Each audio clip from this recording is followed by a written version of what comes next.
मोक्षमार्गस्य नेतारं भेत्तारं कर्मभूभृतां ज्ञातारं विश्वतत्त्वानां वंदे तद्गुणलब्धये। हम सभी लोग महत्वपूर्ण अध्याय 6वां, जिसमें आश्रव तत्व अधिकार के बारे में समझ रहे थे।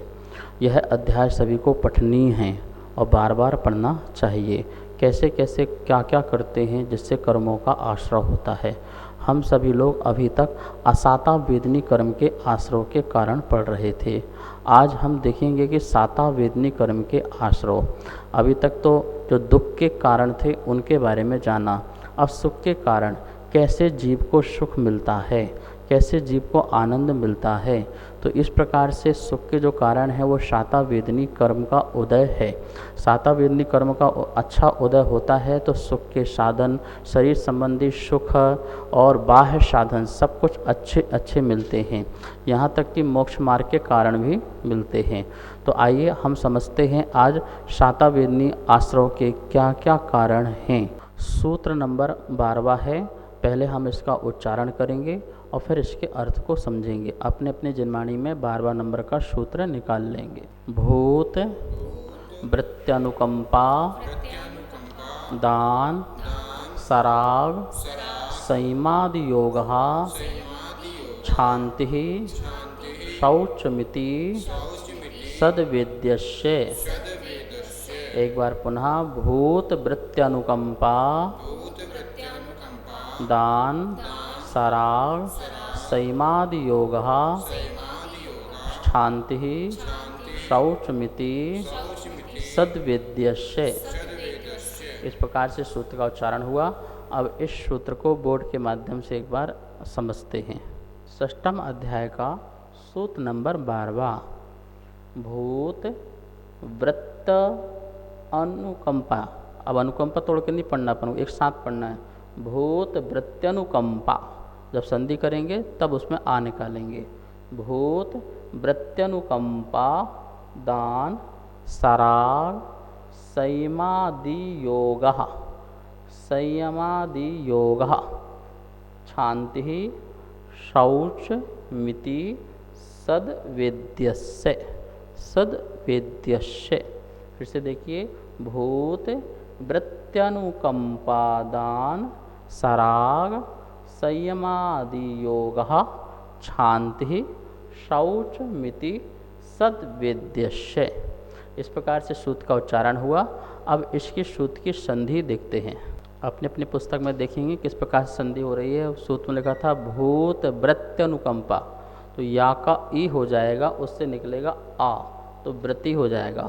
भूत वृत्ति अनुकंपा प्लस दान प्लस सराग प्लस संयम प्लस आदि प्लस योग, फिर शांति, फिर शौच्यम प्लस निकलेगा उससे इति, फिर सद का सत हो जाएगा, ता हो जाएगा सत, फिर वेद्यस्य।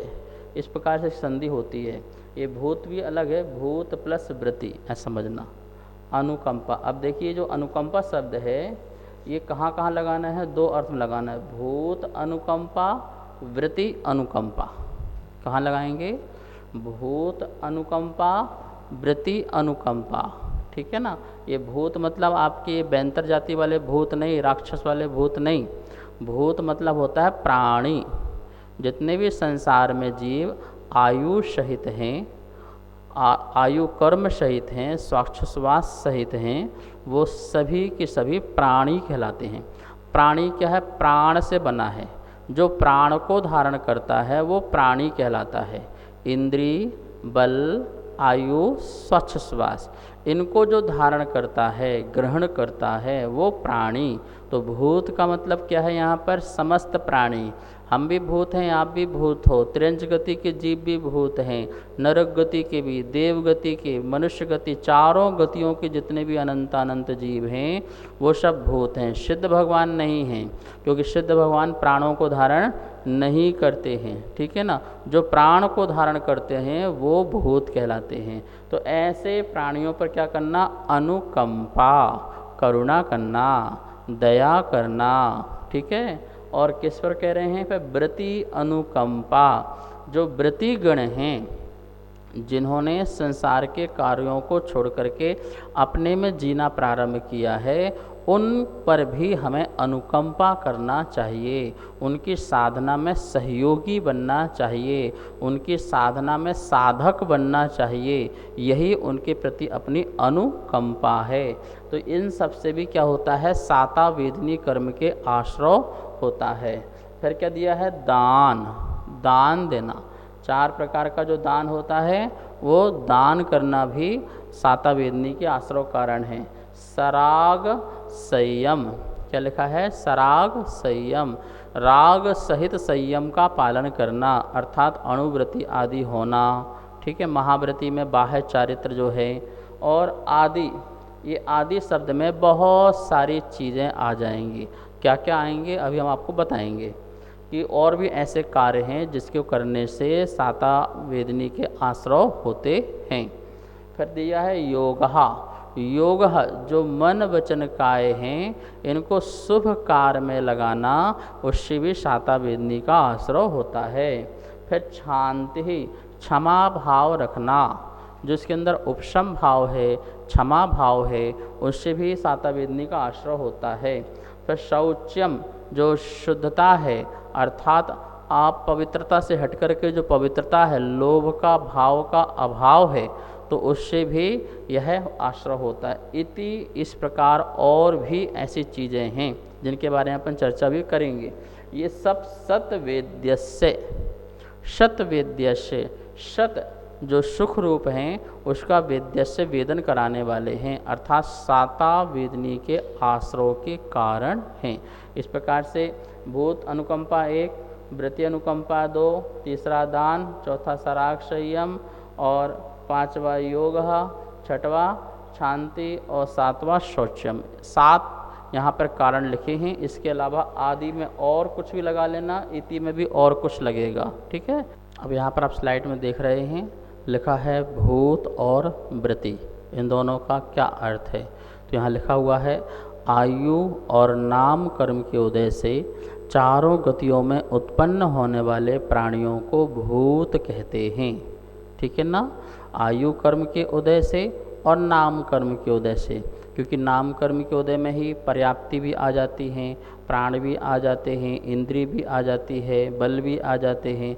तो इस प्रकार से आचार्य भगवान ने 2 कर्म उदय बताए, एक तो आयु कर्म का उदय, तो आयु कर्म उदय से चारों गतियाँ होती हैं। ठीक है, और नाम कर्म के उदय से, तो ये सब जो हैं हमें, ये जो जीव इनको धारण करता है, इन प्राणों को, उन्हें भूत कहते हैं। ठीक है, भूत का अर्थ यही लगाना, प्राणी। और व्रति जो अहिंसा आदि जो व्रत हैं उनको धारण करते हैं।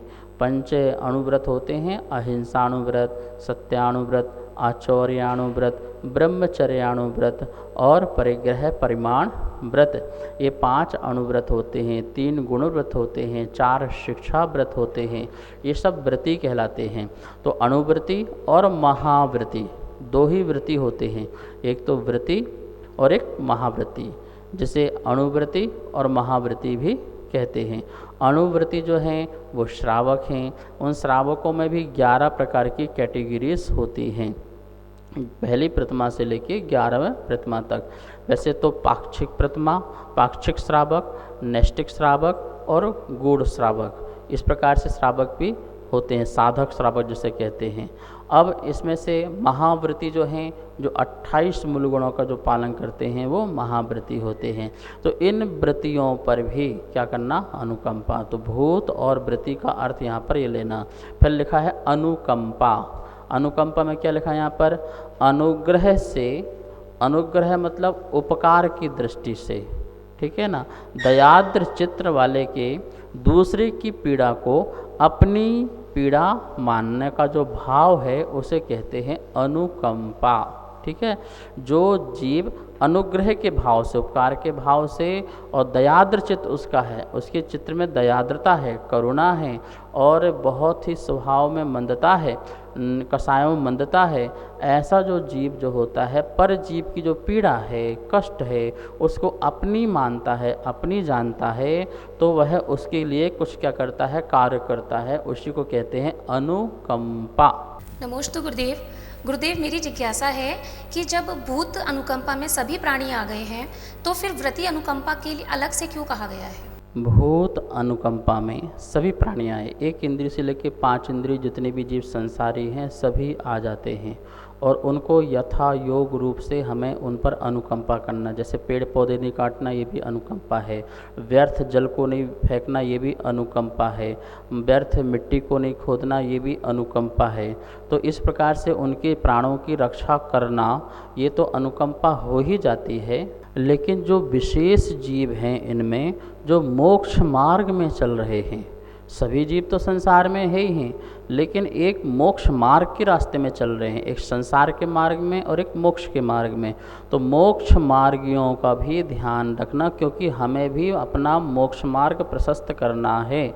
तो उन मोक्ष मार्गियों की साधना में हम साधक बनेंगे तो हमारी भी साधना जो है सफल होगी, सार्थक होगी, ज्ञान की हमारी वृद्धि होगी, ज्ञान की सफलता होगी। इसलिए जो सम्यक दृष्टि हैं, जो रत्नत्रय से संपन्न हैं, उन पर भी हमें विशेष रूप से अनुग्रह आदि करना चाहिए। इसलिए उनको अलग से लिया, क्योंकि हमें भी स्वयं मोक्ष मार्ग प्रशस्त करना है। हरिवंश पुराण में भी आचार्य जिन स्वामी ने कहा है कि शातावेदनी कर्म के आश्रय के क्या क्या कारण हैं, तो उन्होंने कहा समस्त प्राणियों पर दया का भाव रखना, जितने भी व्रतिजन हैं उन पर अनुराग रखना, सराग संयम का पालन करना, क्योंकि श्रावक है तो वो सराग संयम का, और मुनिराज के पास भी सराग संयम होता है, वीतराग संयम भी होता है, सराग संयम, राग सहित जो संयम का पालन वो सराग संयम है, प्रमत्त गुण स्थान तक। और दान करना, क्षमा करना, शौच भाव रखना, मतलब लोभ से हट करके निर्लोभ के भाव रखना, अरहंत की पूजा करना, बाल वृद्ध तपस्वियों की वैयावृत्ति आदि करना। जो कहा था ना आदि में क्या आएगा, तो उसमें इस प्रकार से वैयावृत्ति आदि करना भी उसमें आ जाएगा। ये सब शातावेदनी कर्म के आश्रय के कारण हैं। और भी देखिए क्या क्या कारण हो सकते हैं। अरहत भगवान की पूजा करना, सत्पात्रों को दान देना, अभावग्रस्त व्यक्तियों को भी दया करना, दान देना। जो अभावग्रस्त हैं, जो धनहीन हैं और वो दुखी हैं, तो उनके लिए भी आप जो मदद करते हैं तो वो अभावग्रस्त व्यक्तियों के लिए वो उपकार कहलाता है। वो उपकार की दृष्टि से हम उसको मदद कर सकते हैं। अपने जो कर्तव्य हैं, षट कर्तव्य हैं, उन षट कर्तव्यों का भी पालन करते हैं, जैसे देव पूजा, गुरु उपासना, स्वाध्याय, संयम, तप और दान। ये आपके षट आवश्यक हैं। मुनि के भी अपने षट आवश्यक हैं। तो कर्तव्यों का जो पालन है वो करना, अथवा आपके परिवार संबंधी जो कर्तव्य हैं वो भी आपको पालन करना, शुभ भाव से कि इनका कल्याण हो, परिवार में जो जीव है वो धर्म में लगे रहें, इस भाव से करने में भी इस प्रकार से होता है। चंचलता के कारणों की उपस्थिति में शांत रहना, शांति दिया था ना, शांत रहना। तो चंचलता के जितने भी कारण हैं उसमें शांति रखना, भीतर बाहर पवित्रता रहना, तपस्या के अभ्यास के साथ व्रतों का आचरण करना, ब्रह्मचर्य, शील धारण, संयम पालन, ये सभी कुछ जो हैं हमारे शातावेदनी के आश्रय के कारण होते हैं। अब आइए अपन एक एक शब्द के जो जो अर्थ हैं उनके बारे में समझते हैं। पहले समझते हैं भूत अनुकंपा। देखिए यहाँ लिखा है भूत अनुकंपा, मतलब समस्त संसारी प्राणियों पर दया करना, ये भूत अनुकंपा कहलाती है। ये बहुत अच्छी बात है जो भगवान महावीर स्वामी ने समझाई थी। भैया आप सब जीवों पर दया का पालन करो, करुणा का पालन करो। धम्मो दया विशुद्धो, जो धर्म होता है वो दया से विशुद्ध होता है। यदि दया नहीं है तो वो धर्म कहला नहीं सकता है। प्राणी मात्र के प्रति दया रखना, उसको कष्ट ना हो, उसको पीड़ा ना हो। हम अपना जीवन ऐसे जिएं कि हमारे जीवन जीने में किसी भी प्राणी का नुकसान ना हो, ऐसा जीवन जीना चाहिए। लोग अपना जीवन ऐसा जीते हैं ऐसो आराम से कि कितने प्राणियों की हिंसा होती है, ठीक है ना। तो हमें इन सबसे बचना चाहिए। एक इंद्रिय से लेकर के 5 इंद्रिय तक के जीवों की दया करना चाहिए, उन पर करुणा करना चाहिए, जिससे उनका जो जीवन है वो मरण को प्राप्त ना हो। तो प्राणी मात्र पर दया करना, किसी एक प्राणी पर दया करना दया नहीं कहलाती है, ध्यान रखना। हम लोग एक एक प्राणी पर दया करना चालू कर देते हैं तो वो दया नहीं है। प्राणी मात्र पर दया, कोई भी जीव है, प्रत्येक जीव के प्रति करुणा के भाव आना। जब जीव दुखी रहता है तभी दया आए, तभी करुणा आए, ऐसा नहीं है। जीव के सुख काल में भी उस पर दया आना चाहिए आपको। जब कोई कुत्ता तड़फड़ा रहा है तब उस पर दया आए, ये एक अलग चीज़ है। लेकिन जब वो स्वस्थ है और चल रहा है तब भी दया आना, इसका कल्याण कैसे होगा, इसका उद्धार कैसे होगा। तो समस्त प्राणी के उद्धार के प्रति सोचना, समस्त प्राणी के कल्याण के प्रति सोचना, ये भी एक दया है, ये भी एक करुणा है। तो हमें समस्त प्राणियों पर क्या करना चाहिए, दया रखना चाहिए, करुणा रखना चाहिए। हमें चलते समय ध्यान रखें जीव ना मरे। हम कुछ खा रहे हैं पी रहे हैं तो उसमें कोई जीव तो नहीं है, जीवों को मार के तो नहीं खा रहे हैं। तो इस प्रकार से पूरा का पूरा ध्यान रखना, ठीक है ना। ये हुआ भूत अनुकंपा। अब यहाँ लिखा है व्रति अनुकंपा, अणुव्रतियों और महाव्रतियों पर दया का परिणाम।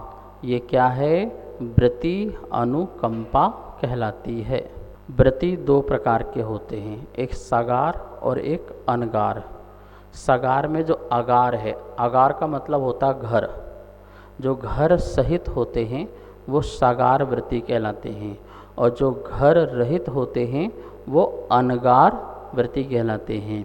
श्रावक जो है वो सगार है, मुनिराज जो हैं वो अनगार हैं, और सगार में भी बहुत सारे भेद होते हैं। इस प्रकार से अणुव्रति और जो महाव्रति हैं उनकी यथा योग यथा विधि से क्या करना, उनकी साधना में साधक बनना।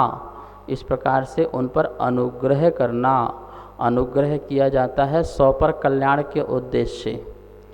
व्रतियों पर, भूत पर अनुकंपा की वो पर कल्याण के उद्देश्य से की गई थी, और व्रति पर जो अनुकंपा की जाती है, अनुग्रह किया जाता है, वो 100 पर कल्याण के उद्देश्य से की जाती है कि उनका भी कल्याण हो और उनके माध्यम से हमारा भी कल्याण हो, इस भाव से उन पर अनुग्रह की जाती है। तो हम यदि जो राह में जाना चाहते हैं उन राहगीरों की यदि हम सेवा करते हैं या उनका साथ देते हैं तो हमारा भी चलना हो जाता है। एक न एक दिन हम स्वयं आगे बढ़ जाते हैं। आचार्य सिंह कहा करते थे, जिसने दूसरों की समाधि नहीं कराई वो अपनी समाधि नहीं कर सकता है। जो दूसरों की समाधि में सहयोग नहीं बना वो अपनी समाधि क्या करेगा। जो दूसरों के अनुव्रतों का पालन नहीं करा पाया वो अपने अनुव्रतों का पालन क्या करेगा। जो महाव्रतियों की सेवा नहीं कर सका वो महाव्रति नहीं बन पाएगा। तो हम यदि अनुव्रति महाव्रतियों के लिए दान देते हैं या हम उनका सहयोग करते हैं, अनुकंपा करते हैं, तो फिर हमें अभी अनुव्रति महाव्रति बनने की भावना बनती है। ध्यान रखना, जो भी महाराज जियों के आचार्य शांति सागर जी महाराज कहा करते थे, जो गुरुओं के कमंडलों में पानी भरते हैं वही जाकर के आगे अनुव्रति और महाव्रति बना करते हैं। बिल्कुल यथार्थ सत्य बात है। जो घर में जो चौका लगाते हैं, फिर आप मुनिराजों के कमंडलों में पानी भरने जाएंगे आहार आदि के लिए, आपको भक्ति है, आपको लगन है, फिर आपके भी मन में आता है कि हम भी इस प्रकार के व्रतों का पालन करें, हम भी आगे बढ़ें, प्रतिमा आदि धारण करें, तो हमें भी आगे बढ़ने के लिए एक रास्ता मिलता है। ठीक है ना। तो इसलिए हमेशा व्रतियों की सेवा में आगे रहना चाहिए, उनके किसी भी प्रकार में हम काम आएँ ऐसा हमें सोचना चाहिए। ये उन पर अनुकंपा है, अनुग्रह है। नमोस्तोचर श्री। सहायता तो असहाय की जाती है, तो व्रति की कैसे सहायता की जा सकती? देखिए, जो सहायता है जो सिर्फ असहाय की जाती है ऐसी नहीं, सहायता तो किसी की भी की जा सकती है। वहाँ भावों में अंतर होता है। एक अनाथ व्यक्ति की सहायता करना और एक त्रिलोकी जो नाथ बनने जा रहे हैं उनके साधना में सहायता करना, दोनों के परिणामों में बहुत ज़मीन आसमान का अंतर हुआ करता है। जो असहाय और अनाथ हैं उन पर जब हम दया करते हैं तो हमें लगता है कि बेचारे, देखो इनका कोई नहीं है, इनका कौन साथ देगा, इनको कौन भोजन देगा, इनका कौन रक्षा करेगा। इस भाव से हम उनकी रक्षा करते हैं तो वो दया अलग है। दया भी अपने अलग अलग प्रसंगों में अलग अलग भावों को लेके हो जाती है। और एक जो मुनिराज हैं, अनुव्रती हैं, उनको देखते हैं तो हमें उन पर बेचारे हैं ऐसा भाव नहीं आता, बताओ तो बेचारे इनका कोई नहीं है, ऐसा भाव थोड़ी आता है। भाव आता है मोक्ष मार्ग का कि हो धन्य है ये आत्मा जो मोक्ष मार्ग में चल रही है, इनकी आत्मा बड़ी पवित्र है जिसने रत्नात्रय को प्रकट किया है। और अनंत जीवों में यही आत्मा धन्य है जो अपनी आत्मा को सफल कर रहे हैं, अपने जीवन को सफल कर रहे हैं। तो उस समय धर्म का भाव प्रकट होता है। क्या? धर्म का भाव प्रकट होता है। तो उस धर्मात्मा की हमारे द्वारा कैसे सहायता हो जाए, कैसे रक्षा हो जाए, उनकी साधना उत्तरोत्तर आगे बढ़ती जाए, वो अपने मार्ग से डिगे ना, च्युत ना हो, ऐसे परिणाम आते हैं करुणा के, ऐसे परिणाम आते हैं उनके प्रति भी दया के। तो उनकी वैयावृत्ति करना, उनको जो इंद्रिय के लिए पुष्ट हो ऐसा भोजन कराना और आहार कराना, विहार कराना, उनके लिए अभयदान स्वरूप में जो संत निवास आदि हैं वो बनवाना, ये सब जो है हम ये भाव लाते हैं तो वो दया और दोनों दया में बहुत ही अंतर होती है, भावों में डिफरेंट हैं। एक दया है बिल्कुल अपने मोक्ष मार्गियों के प्रति और एक दया है समस्त जीवों के लिए अलग प्रकार की, दोनों में अंतर है। इस प्रकार से भूत अनुकंपा और वृत्ति अनुकंपा दोनों में हमने अंतर भी जाना और दोनों की किस प्रकार से हमें अनुकंपा करना है ये भी जाना है। अपने जीवन जीने में, अपनी जीवन लाइफ में ऐसे काम करना है कि हमारे द्वारा किसी भी प्रकार की एक इंद्रिय से लेकर के 5 इंद्रिय तक के जीवों की हत्या ना हो, उनकी हिंसा ना हो और उनका हम भाव भी न रखें। कम से कम संकल्पी हिंसा तो बिल्कुल भी मन में नहीं रखना कि मैं संकल्प पूर्वक इसे मार डालूँगा। ठीक है, श्रावक हो, आपकी विरोधी हिंसा का त्याग नहीं है, आपकी आरंभी हिंसा का त्याग नहीं है और आपकी उद्योगी हिंसा का त्याग नहीं है, लेकिन फिर भी उसमें भी सावधानियां बरतना हमारा बहुत अच्छा काम है कि हमारी चर्या ऐसी हो कि किसी की चर्या खराब ना हो जाए, किसी का जीवन खराब ना हो जाए, ऐसा भी ध्यान रखा जाता है। ये ध्यान रखना ही भूत अनुकंपा है, प्राणी अनुकंपा है, जीव दया है, जिसे आप क्या कह सकते हैं, जीव दया, जीवों पर दया करना। और दूसरी अनुकंपा जो थी वो व्रतियों की अनुकंपा है, जो कि सर्वश्रेष्ठ अनुकंपा है। वह सर्वश्रेष्ठ क्यों? क्योंकि हम भी सर्वश्रेष्ठ बन सकते हैं उनके कारण। इस प्रकार से त्यागियों को देखो, उनसे पूछो आपका हार हुआ नहीं, आपकी व्यवस्था क्या है, और किसी प्रकार का अभाव चल रहा हो, जैसे अभी महामारी चल रही है, तो आप व्रतियों के कांटेक्ट में रहें कि आपको किसी चीज़ की आवश्यकता तो नहीं है, किसी सामान की आवश्यकता तो नहीं है, आप स्वस्थ हैं, आप ठीक हैं। उनका ध्यान कौन रखेगा? आप रखेंगे, क्योंकि आपको साता वेदनी कर्म का क्या होगा? आश्रव होगा, सुख का आश्रव होगा। इस प्रकार से आज अपन ने वृत्ति अनुकंपा और भूत अनुकंपा के बारे में, शातावेदी कर्म का कैसे आश्रय होता है उसके बारे में जाना। अब जो शेष दान, सराग, संयम आदि जो हैं उनके बारे में कल जानेंगे, कल देखेंगे। आज का स्वाध्याय ही संपन्न करते हैं। आइए हम सब लोग मिलकर के जिनवाणी स्तुति करते हैं। जावाणी के ज्ञान से सूझे लोकालो, सोवाणी मस्तक धरो सदा देत हो धो। हे जिनवाणी भारती तो हे जपो दिन रे, जो तेरी शरणा धरे सो पावे सुख चैन। सभी को बहुत बहुत मंगल आशीर्वाद। सभी स्वाध्याय प्रेमी बंधुओं को सादर जय जिनेन्द्र। हमारे बीच तत्वार्थ सूत्र जी की द्वितीय अध्याय की पुस्तक छपकर आ चुकी है, जो कि आप सभी लोग मंगवा सकते हैं। नीचे दिए गए नंबरों पर संपर्क करें और पुस्तक मंगवा लें। और तीसरे अध्याय की पुस्तक छपने के लिए जा चुकी है, आप सभी लोग उसमें भी सहयोग करें। धन्यवाद। जय जिनेन्द्र।